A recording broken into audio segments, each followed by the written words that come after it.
Hey, folks, welcome to the Battles of the First World War podcast. Joining us today is Miss Susan Raby-Dunne, here to discuss her expanding biography titled John McCrae, Beyond Flanders Fields. Susan Raby-Dunne is a Canadian author, military historian, and battlefield guide in France and Belgium. She's had many pursuits as a rancher and breeder of dressage horses, as a war healer, as a touring motorcyclist, and always as a writer. Very cool. Susan has written 8 well-reviewed books, one nominated for an award. Her dynamic presentations about World War I have been reviewed as riveting, passionate, and first-rate, on-the-ground historical research. She plans to explore writing more fiction. In 2011, she followed the path through France and Belgium by motorcycle of her World War I subject, in Flanders Fields poet, Lieutenant Colonel John McCrae. It was as close as I could get to horseback, which was how he traveled in World War I.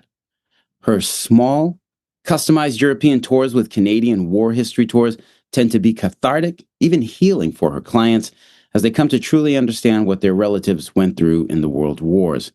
Clients also find it particularly moving to stand at the grave of a relative who fell in one of the world wars, sometimes being the first in their family to do so. A link to Canadian war history tours will be provided in the show notes. Folks, do check it out, as there are some unique tours that Susan offers. Obviously, as a bit of a basic bro here, the Battlefields and Beer tour caught my eye right away. But she also offers Canadian-centered tours like the World War I tour, where you, quote, follow the Canadian Corps from their initiation in Fleury, France, to their baptism of fire in the Ypres salient, Belgium, and battles in the Somme, Vimy, and Hill 70, end quote. And the 100 Days tour, where you, quote, follow the Canadian Corps from the turning point in World War I, August 8th, 1918, Amiens, France, to the end in Mons, Belgium, and the first armistice, end quote. So, Susan joins us this afternoon from Izmir, Turkey, a first here on the podcast, which is super cool. Turkey, yeah. Yeah. And she's joining us to discuss her biography of John McCrae, Beyond Flanders Fields, which is, like I said, currently being expanded and will be released in late 2026 or in 2027. A description of her book. Most Canadians are familiar with John McCrae through his iconic poem In Flanders Fields, which was penned on the battlefields of the First World War and remains a symbol of remembrance to this day. Although he will always be remembered as a war poet, the Ontario native was a physician, a university professor, and a veteran of the Second Boer War before he ever laid eyes on the carnage at Flanders Fields. Citing rarely seen diary entries and letters, as well as never before published photos of McCrae's early life, military historian and McCrae enthusiast Susan Raby-Dunne tells the complete story of John McCrae, a man whose final chapter of life made him immortal, but who accomplished so much and helped so many in the decades before. Susan, thank you so much for coming on the podcast. I have to add a note. Yes. Nobody has signed up for the Battlefields and Beer tour yet. So I don't get it. I'm trying to get a group of people to go on that one because it would be awesome. The appeal is right in the name, is it not? Battlefields and Beer. Like, come on. Food optional. Wait.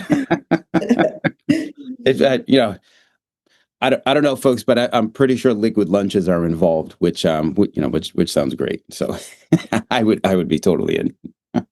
All right, Susan, you've been a historian and a battlefield tour guide for many years, and you've also worked with veterans for decades as well. What sparked your interest in history, and what began your interest in the First World War in particular?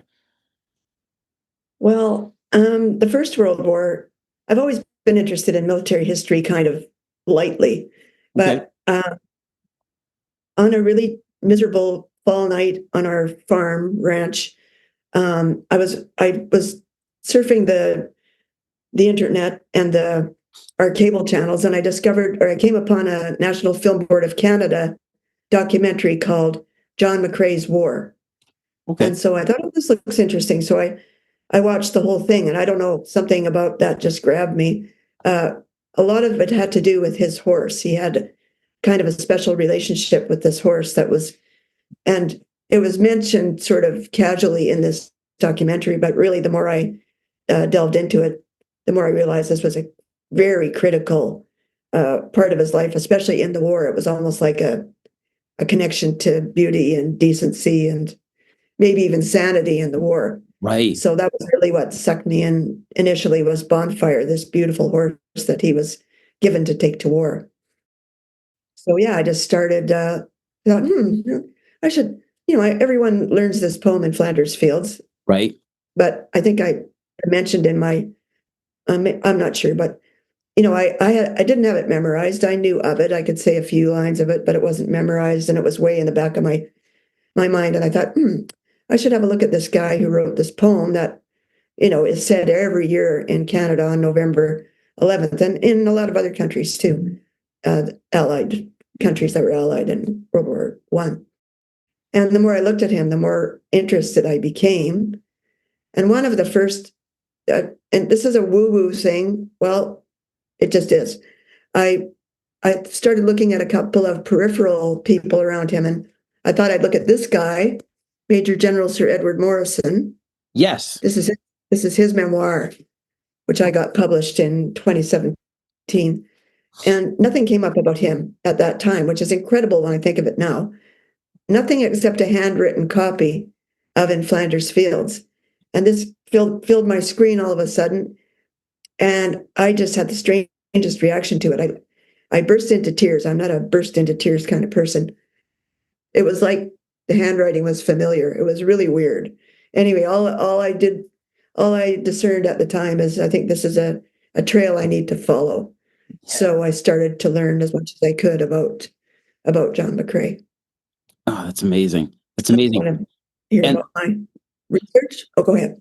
no, I was going to say also your biography of Morrison there. I recently saw that photograph with a friend of mine, Michelle Gravel.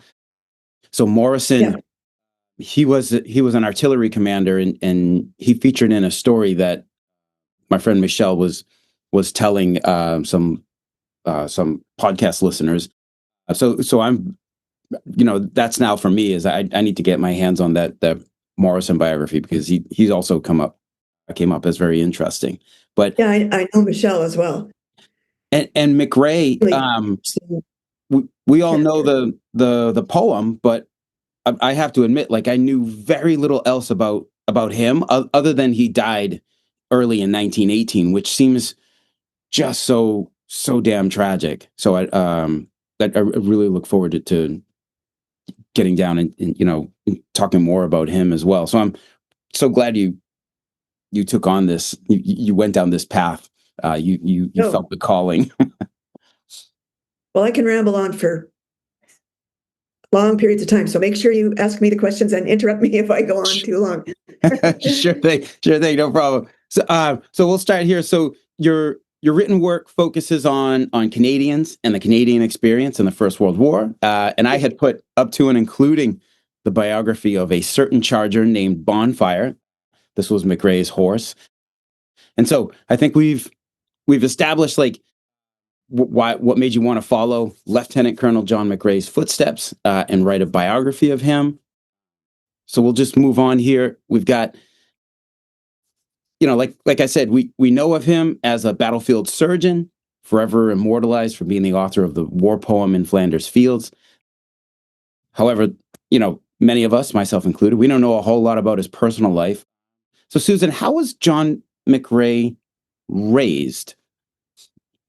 Well, he was raised in a very traditional Scottish Canadian family. Both his parents were, I think his dad was a small child when he immigrated to Canada from Scotland. I think his mom was born in Canada, but two Scottish immigrants. And if you know the Guelph, Ontario area, honestly, Guelph is like being in Scotland, even the look of the buildings, especially in the old parts. Okay. So he was raised in a very conventional Orthodox Presbyterian, or as some people call them, the Black Presbyterians, Interesting. and very devout. But his dad had both of his parents had influences in different ways, but his father, particularly as far as the military goes, His dad was a very keen gunner. He ended up being a gunner in the Fenian Wars along the border of Canada and the United States when the Irish Republicans were trying to cause trouble along the border for the British, right? So, and he took, I have an excerpt from a letter when John McCrae was 8, where he's talking about the Wellingtons in a shooting contest along the Grand River. So he was quite enamored of the guns from quite a young age. And then as he got older, he just desperately wanted to be in the militia, and he got into these Guelph cadets when he was like 15, I think. So he was just really had that military passion all along that his father kind of engendered in him. And his dad also told him these great dramatic stories about, kind of swashbuckling British Empire exploits to do with the military and military operations and stuff. So that was his dad. Then his mother on the other side was a very artistic, sensitive. She sang. She encouraged them to read literature. Okay. And so that kind of balanced him in a way because, he was always sketching, quite a good artist as well, but also writing poetry, essays, short stories, and so on. So it was a very close-knit, I would say loving family. As usual, I guess I have that Scottish Canadian background as well. Not very demonstrative people, you don't say I love you to your kids, you don't hug them. Right. So I think he was quite a deep character that was always interested in death and the afterlife. And, so I think poetry was a great outlet for him to express emotions that he couldn't really do otherwise. So, yeah, I think he had a really pretty healthy, very supportive family that encouraged education. They were really big on getting the best education possible, but also that, you must be a decent person. If you see injustice, you need to fight it. They didn't like people that put on airs. That would be frowned upon. And yeah, it was a really good family, I would say. And they did some farming, and they had the Guelph woolen mills, and entrepreneurial as well. So, but he got steered into the sciences, and of course, really excelled in the sciences. So he ended up. There was some talk that he might look at biology or even marine biology, but finally, a few people said nope, he needs to go into medicine. So, and his parents were extremely supportive of both him and his older brother, who became a doctor before he did, a couple of years before he did. Oh, that's excellent. Good, strong Scottish Canadian family. So, yeah, and he seems to have been classically educated because, just as you're saying, the dad was telling him about like the military exploits and everything, but he got mom's influence with arts and literature, which definitely obviously shows, I think, not only in McCrae's works, but also in just who he was as a person, and tying that in with his religious devotion as well. Like you said, like having to fight injustice when he saw it. Like really. All right, I came away from reading your book with such a better understanding of him as a person, and now understanding the poem in Flanders Fields and his other poems as well, which are just as powerful. yeah. So we have a few days after McCrae's death in January 1918, his friends are trying to get McCrae's beloved horse Bonfire a new home. George Adami, a friend of McCrae's, wrote in a letter, McCrae thought more of the horse than many a man does of his wife. Can you tell us about McCrae and his love for animals? And how was he received when he was stationed in France? This is a part that really struck a chord with me. Well, he loved animals. Actually, that was noted from when he was a child. He loved dogs, cats, horses. And there's a story about the family bulldog went through the ice into the Speed River, probably in spring, and he didn't hesitate. He he went right in and pulled the dog, fished the dog out, and wrapped the dog in his coat and got him by a fire pit as soon as he could. So yeah, he always loved animals. And he there was some talk that he might lose Bonfire at one point, and the Surgeon General at the time in Canada had sort of threatened him a couple of times to say, you know, don't get too fond of that horse because medicals are not allowed mounts. And the curious thing about McCrae, I think it might be unique, is that he was in the artillery, you know, before he was in the Canadian Army Medical Corps. He was both major second in command and brigade surgeon. So he kind of came back at the Surgeon General and said, but I'm not in the medical corps. I'm in the artillery, and we are allowed, officers are allowed to have horses, right? So yeah, by the time he got to France, and he was taken out of the artillery in the middle of a really horrific battle. It was Festubert, and then it kind of morphed into Givenchy. And it was awful and bloody, and it wasn't a winning battle. And then he got plucked out of there in the middle of it, which he felt really bad about. If you know any veterans, to be pulled out of battle and your comrades are there yet that may die, it's a terrible feeling of guilt. Guilt, right. So they got him into the Canadian Army Medical Corps, still not officially at that point, but he started out in this tent hospital, which was the first iteration of number 3 Canadian General Hospital, McGill. And he didn't have the horse with him. He said he left the horse safely with his groom, he thought. It was probably Surgeon General, I can't think of his name right now. Anyway, that got the horse taken. And then, you know, he actually got probably regulations broken in a way, all kinds of strings pulled to get the horse back to him at this hospital in Camier, France, which is in the dunes, kind of it's either just south or just north of Étape, the huge big hospital cemetery. So anyway, that was just like, I don't think he would have lived as long as he did if that horse hadn't been returned to him. Somehow he just developed this really close relationship with this horse. So he got the horse back, and then because the tent hospital kind of got blown away in the storms of winter of 1915-16, they looked for a better place, and they found this partially burned out Jesuit school up the highway in Boulogne, just outside Boulogne. So that's where he ended up. But by then, actually before that, he had already displayed signs of PTSD quite clearly. Right. Yeah. One of his medical colleagues from Canada, Archibald, I can't remember his last name either. But anyway, Eddie Archibald, sorry.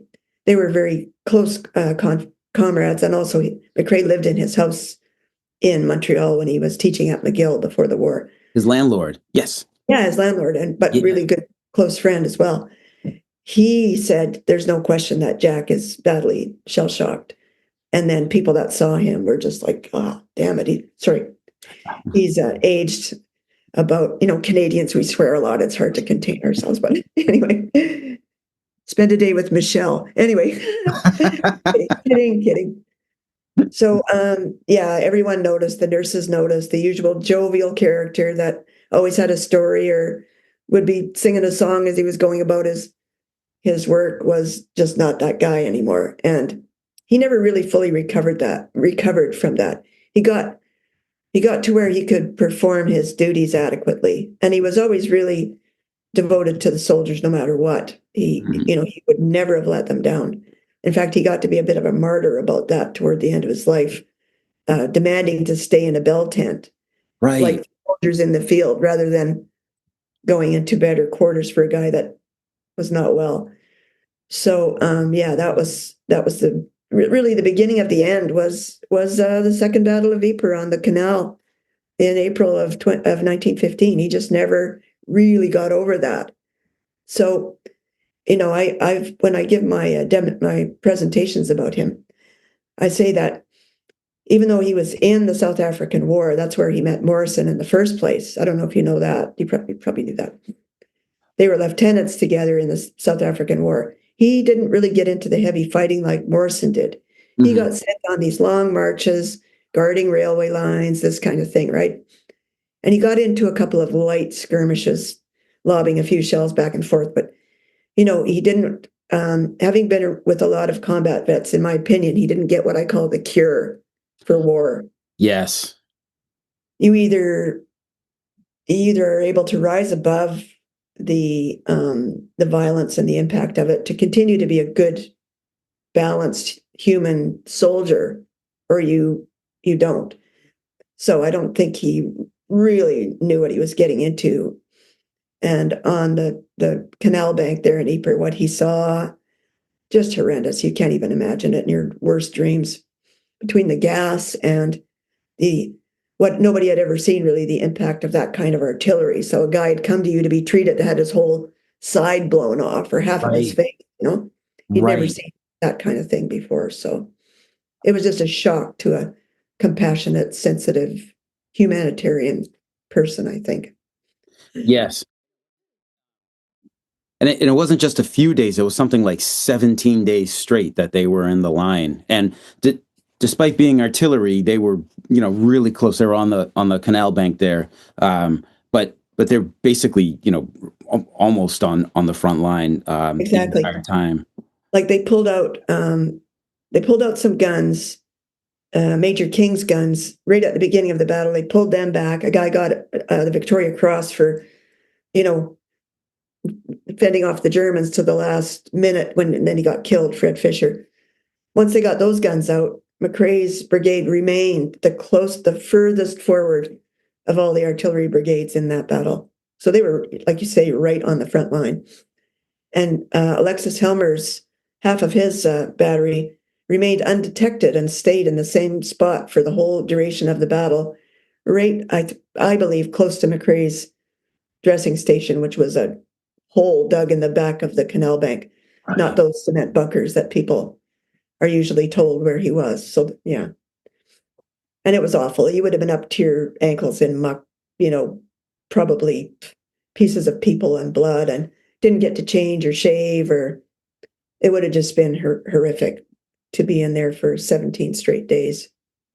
Yeah, gosh, but awful stuff. And again, you think humans would find the cure for it, but apparently we just never do.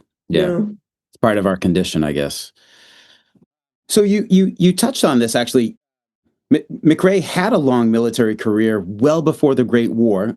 So he served in the Second Boer War with the Canadian artillery. And you say he didn't get his cure. And is that, just to recap, Susan, that is because, again, like his friend Morrison is off doing some heavy fighting, but McCrae, like you said, a few light skirmishes, which, I was in the service as well, but a skirmish to me would be a big deal.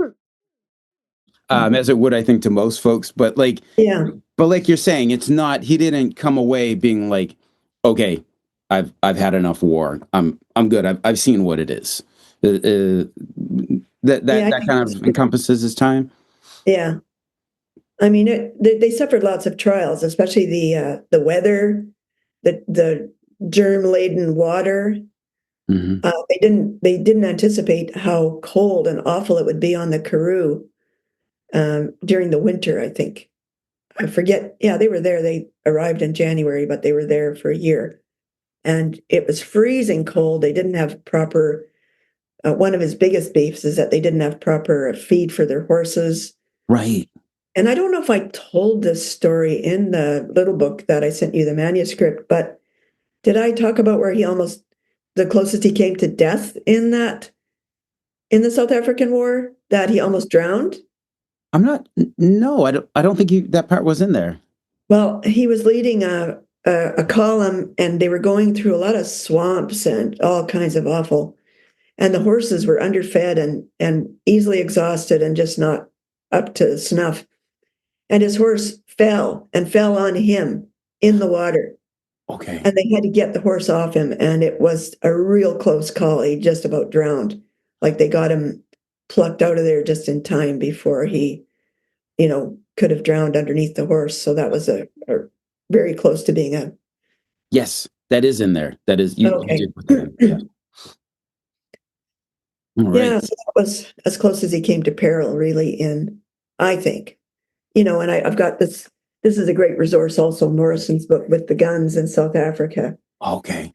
It's another memoir, and he mentions McCrae, quite a few times, but that they were separated. And then McCrae, I think he was there 3 months or more when he wrote to his mother and said, if I don't get in a scrap soon, I'm going to be really mad, And Right. in the end, he just really didn't see much action. So that's kind of, I think, why he was ready to go to the next one. Now he talks about, that he felt it was his duty to serve, and I'm sure there's some of that too. And I've had people ask me, why did Canadians even go to World War I and the South African War? But people need to remember that, most of them came, or at least their parents came from England, Scotland, Ireland. Well, maybe not Ireland. When I say that, they were proud members, really proud to be part of the British Empire. Mm-hmm. So it was like a no-brainer to go to war if the motherland was in trouble. So they just did it without hesitation. I'm pretty sure some guys went for the adventure, but I think he just went out of a sense of duty. But I think he also hoped to prove himself again in battle, which he probably didn't really feel like he got the opportunity to do in the Boer War. So that was, he had several reasons for answering Morrison's call. Morrison asked, "Come on, Jack, we need you." So, and they were buddies. So, of course, he was going to. Yeah. Right. No, I think you're absolutely right. Like that sense of devotion, probably the sense of seeing, the Germans are wrong here. This is an injustice. It needs to be fought, and it's being fought against us. Am I correct that Canada was still a part of the British Empire at that time? Oh yeah. Okay. Yeah, Canada was very much part of the British Empire. Okay. So. And I'd like to go back to McCrae and the toll that the war starts to take on him. What were some of the signs? Like you said, like he was normally pretty cheery, but I did read that like people were like, what was it? Something that stuck with me was that you said like, oh man, if you didn't address him by his rank, oh yeah, he would snap at you, which was rather unlike him. Yeah, that was really unlike him. That was toward the end in the hospital in Boulogne. People might call him Dr. McCrae. And if he did that, he never wanted it forgotten that he was a military man. And I really think that was his first passion, full stop. But the other thing is that he just became very irritable, like things that used to roll off him, or he might even make a joke about, he would snap at people. And, and everyone gave him a lot of leeway because they remembered what a lovely man he'd been before that. And they knew that he just wasn't himself. So I think they gave him a lot of leeway, because you don't hear people, I've looked at some nurses' memoirs and so on. So on, like, for instance, Claire Gass. I don't know if you've heard of her, but she was one of the first people that hand wrote out in Flanders Fields in her memoir. Anyway, they just saw the change in him, and they were quite forgiving of him and probably felt quite compassionate toward him. Yeah. Gosh. He was like you said, a pretty untirable man. Like he was very devoted to serving the soldiers, and like you said, he lived in that bell tent when he could have had better quarters as an officer in the CAMC. Yeah. And so his, probably all of that led to, I would guess, a weakening of him physically, so that he suddenly came down with pneumonia, and his death was a very sudden thing. And how was his death felt in the Canadian military community? I should add that he had asthma, and that he was gassed many times, several times. I was just trying to find there's a map of the hospital grounds that a really great draftsman soldier drew. Can't find it. Anyway, there's all the buildings and stuff are numbered, and I think it's number 16 beside the pathology lab, which was just a little wooden hut. There's a little lone tent there, and that's where he was staying. And sorry, what was your question? No problem. I think I went on like way too long. Oh, sorry. Basically, I could go off on tangents all over the place, but anyway. Well, you've come to the right place, Susan. So basically, McCrae's death was a pretty sudden thing. But how was it felt in the Canadian military community? Well, he had probably if not the biggest, one of the biggest funerals in all of World War I, period. British, doesn't matter, Kiwis, Aussies.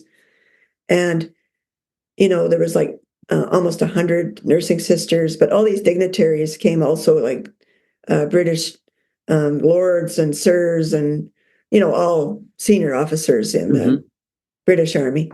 And, the fact that General Currie and Morrison came from the theater of battle to be at his funeral is pretty significant. So, yeah, I think, and then I think I've got that line in the book that you may have read where his colleague, so he was, there was the head of the hospital, and then the head of surgery and the head of medicine. That was McCrae. The other guy that was the chief of surgery, he wrote a letter back to the head who'd had to go home with illness, describing, really giving a blow-by-blow of McCrae's last hours on the earth. And it's very moving. And finally he says, we can't believe even yet that we shall never see him again. Yeah. And it's so touching.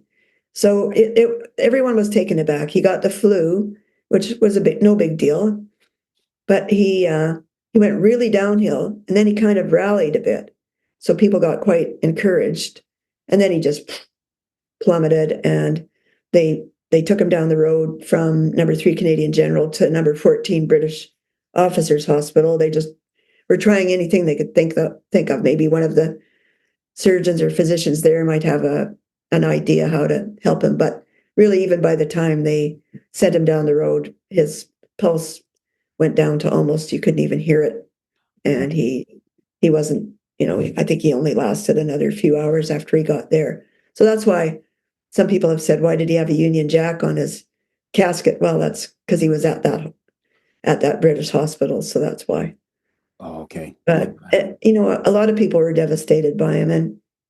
And Morrison says in his memoir that the soldiers learned in Flanders Fields with their hearts. Oh, and he also says it was written in the peak of the blood and fire of Canada's sort of trial by fire. So everyone knew that. That's the thing about that poem that makes it so special, is that, when I give my presentations, I say that it's clearly McCrae gets it, as veterans say. Do you get it? He gets it, because he wasn't sitting somewhere safe when he wrote it. He was right in the thick of this battle when he wrote it. And as mentioned earlier, it was a way to decompress and get his feelings out in a sort of acceptable manner. So that poem just poured out of him. And part of it was, of course, too, that, one of the popular guys in the brigade, he was talking to a guy from another brigade, Second Brigade. They both got hit with the same shell. And that's not usually mentioned, that the other guy, Lieutenant Owen Haig, he was invalided down to Hazebrouck, which is just over the line. It's French Flanders area. Mm-hmm. And he only lasted a few hours after that. But Helmer was obliterated, like in pieces, literally. Yeah. And I there's still a bit of mystery as to where his actual bunker was. And I'm leaning towards it being right near the bend in the canal where that half of Helmer's battery was hidden for the whole duration of the battle. Okay.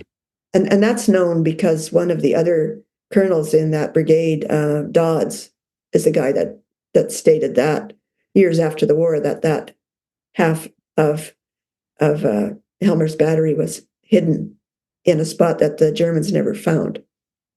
So I think that McCrae, if he didn't see it happen, he might have come on it like pretty soon after it happened. And that would have just been horrific. You can't even you've heard lots of stories of someone's talking to their best mate, and then next thing he's got no head. It was like that. Right, right, Just the shock of that, especially someone you knew and loved, right? You can't even imagine how that would affect you.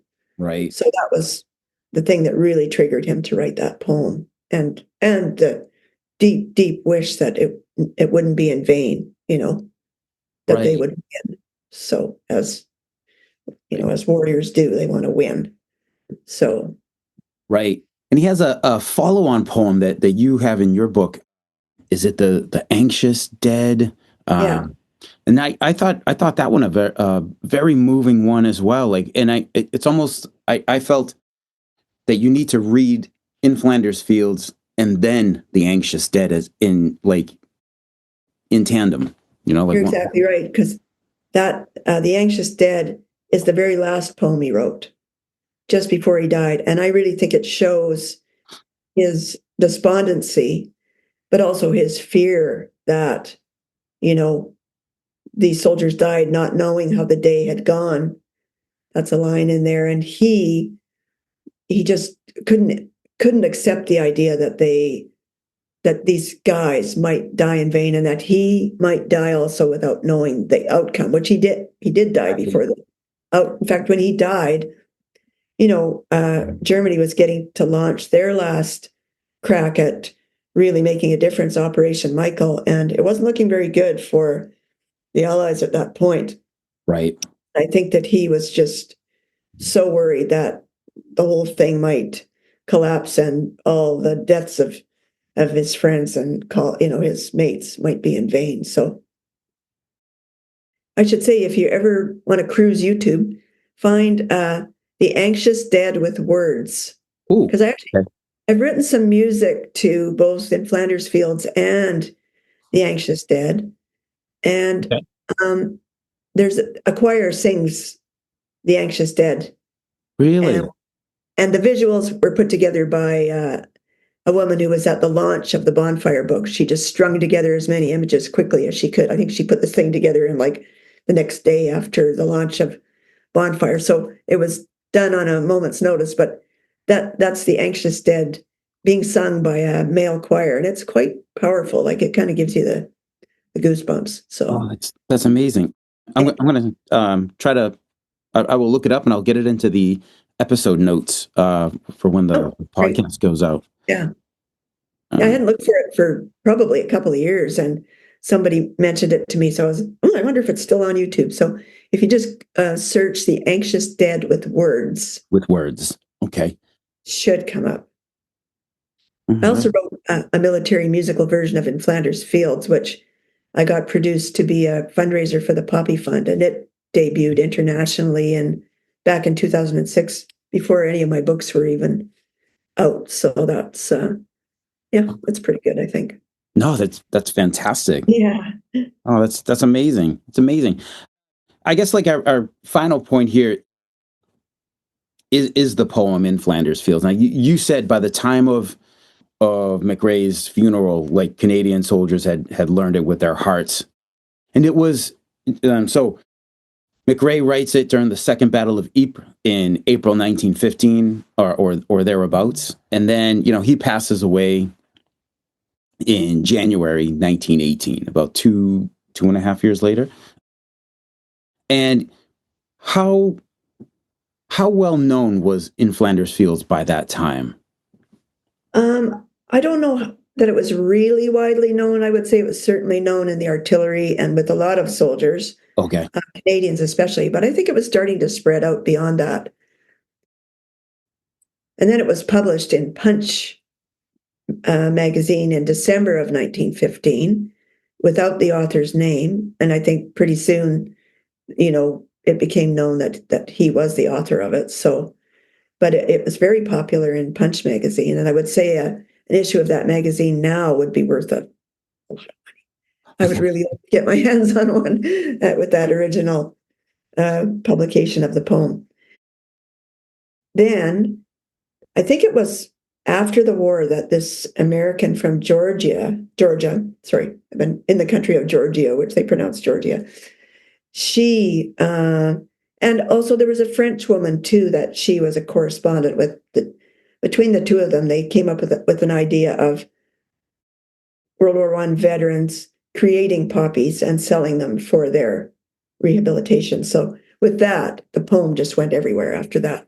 Like, for instance, when I was doing my research, I found a really nice tribute to McCrae and the poem on the Arlington Cemetery website. So I thought that was pretty cool. Oh, Yeah. amazing. So Amazing. yeah, and now, well, why do you think the Americans stopped wearing the poppy? They did wear the poppy, like, for instance, did you ever see that series Boardwalk Empire? Yes, love it. So there was a funeral of a World War One veteran, and they all had poppies on the boardwalk in New Jersey. I think that's where that's supposed to be. Yes. So yeah, that I was most impressed with the quality of the research on that American series that they had that in there. I thought that was really amazing. So yeah, I guess she continued right into World War II, and Moyna Michael was her name, and I think she Hmm. raised something like $4 million, and then it just kind of faded out of favor. I don't know why, but it's just kind of curious that. Yes, I have to say I don't know the exact reason, but yes, the poppy has never quite taken on the significance it has in Canada and Britain here in the US. But I will say, just a few years ago, outside of my local grocery store, coming Yeah. up on Memorial Day for us in late May, members of the American Legion were out there, and they were selling these little cloth poppies, Oh, for sweet. $1 for like a donation. So I Yeah. was like, oh, they're, red poppies. I know why, and Maybe it'll come back. Who knows? yeah, but probably I would guess the centenary of the war has probably reawakened some of that here in the U.S. The significance of the poppy, as it was post-war. Uh, Right. so yeah. Oh, and amazing. Now you are working on expanding your biography of Yeah. McRae, and so This this little book. yes. So I got the rights to it back, and I sent the manuscript to this company and this publisher in Britain, and they loved it. But they said, we want it to be twice that size. So would you be willing to do that? So I have a contract now to have a first draft by August. I'm not ready, but I'm getting there. It's going pretty well. Yeah. Oh, awesome, awesome. Yeah. Oh, well. Good luck, and I've made note that the book is being expanded, but that used copies can still be found on eBay and various places online. Yeah. And oh my And God, you know what? I read it. I read all these books again because when you start research on a new project or a new subject, you have no idea what you're looking at. You don't know the context of things. So I reread a whole bunch of the stuff I'd read to begin with, and for research purposes like that with the guns in South Africa. And I read this book again, or maybe for the first time, because you don't really read it when you're writing it. But I hmm. thought, this is really good. It's a good book. Yeah, So no, it was very enjoyable. that's the one Oh, that was nominated for an award. But I should say that this little book here is the very first kind of memoir, I should say biography of McCrae written.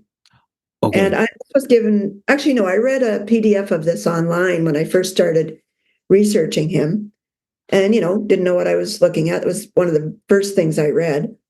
And then a friend of mine uh, in Ontario gave me a gift of this book, which is the real thing. So what makes this special is that it was published in 1919, so it's very fresh. And the Incredible. guy that wrote it was not only a colleague of McCrae's from McGill University, but he was also a major who ran the 6th Field Ambulance out of Loker, Belgium. So he really was, tapped into World War One. And so it was in reading this book, years after I first read it, reading it again, that I think I solved the mystery of what happened to Bonfire. Because there's a little tiny sentence in there where he says, Bonfire's location, uh, something like, is secret, needs not be known by he's safely retired, the brass need not know. And so that's all he says. And then the other thing that made me think that that was probably the case is that both General Currie and Morrison brought their own horses back from the war. Mm-hmm. Now, you had to have rank to do that and pull. But the fact that they did that with their own horses, I thought there's no way they would have let Bonfire go into a remount depot or maybe get consigned to hauling guns or something like that. They would never have allowed that. And to me, when I give my presentations, I always say, pardon the expression, but to me, the ass backwards proof of that is that none of those guys ever uttered a word about it. Yep. To me, that's all you need to know. Code of silence. Very much against regulations, yep. Right? Yep. So, yep. Yeah. That's a heartening end to the story here. That at least Bonfire was okay. Yeah. You know, I believe so. Amazing. Go ahead. No, Susan, I just wanted to say, and just so listeners would know, folks, as Susan said at the beginning of our recording here, no one has yet signed up for the Battlefield and Years tour. But folks, you really need to get on that, because Susan, you are just such an interesting person. So I think our email chain, when it began back in, I think it was December. Yeah. I think it began. You were in Malaysia. Oh yeah, my son lives there, so I was there for Christmas. Incredible. And then when we touch base again, okay, we're going to set a date here for today's talk and everything, and you were saying, like, okay, I'm going to be in Greece, but then by that time I'll be in Izmir, Turkey, so, like, and I've been here in the US the whole time. So what a path all of these electrons have taken so that we can be here. Well, right I saw now. your podcast. I watched your whole podcast with Michelle. And I thought, it seems so relaxing the way you do it. You're just kind of sitting down having a chat. So I thought, or I'm not sure if I thought of it or somebody I know in Ontario suggested, you should be on that. You should go on that show. So I thought I'd contact you and see what you thought about that. So. Oh my God, absolutely. And thank you so much for coming on. This has been. I wanted to make a point about the horses. Mm-hmm. Another thing about Bonfire being put in a safe place. When they were on Salisbury Plain, the horses were dying of hoof rot because they were out in the elements and they weren't given proper shelter. So those guys pooled their money and rented a farm. So that just shows you how highly they valued the horses and how careful they were with how they were treated. So to me, you think back on that and you think, yeah, they would never have let Bonfire go into a remount depot, go to who knows who, and someone who might abuse him or whatever. Right. No, and also earlier when you were talking about McCrae in South Africa, and how the horses didn't have proper feed and everything, it reminded me of stories from the U.S. Civil War, where cavalry soldiers then, like, their job was, the horse eats first and then me, and right. Sometimes the horse would eat and the men would not. Or gets water. Yes. Very important. Yeah. Yeah. Incredible. All right, folks, the book is John McCrae, Beyond Flanders Fields. Used copies are available out there. This is what it looks like if you see it, yes, online. It's a little turquoise book. All right. And stay tuned for the new and expanded version to be released later this year. I'm not saying that to pressure you, Susan. I'm just saying that to send good vibes that you have it done by August. but I totally understand. I'm grinding through his early life and his university years right now, which is, in this book, I pretty much just lightly sketched that and jumped straight into his first war, which was the Boer War. But now I'm having to flesh out and you know what, it's interesting to me to pay attention to those details. And, for instance, how they were educated in those days. He, at the Guelph Collegiate College, they learned Greek, they learned Hebrew, they learned Latin. Incredible. They were just so far ahead of school now, which is just pathetic compared to their curriculum. So, yeah. Interesting to pay attention to that. Oh, very good, very good.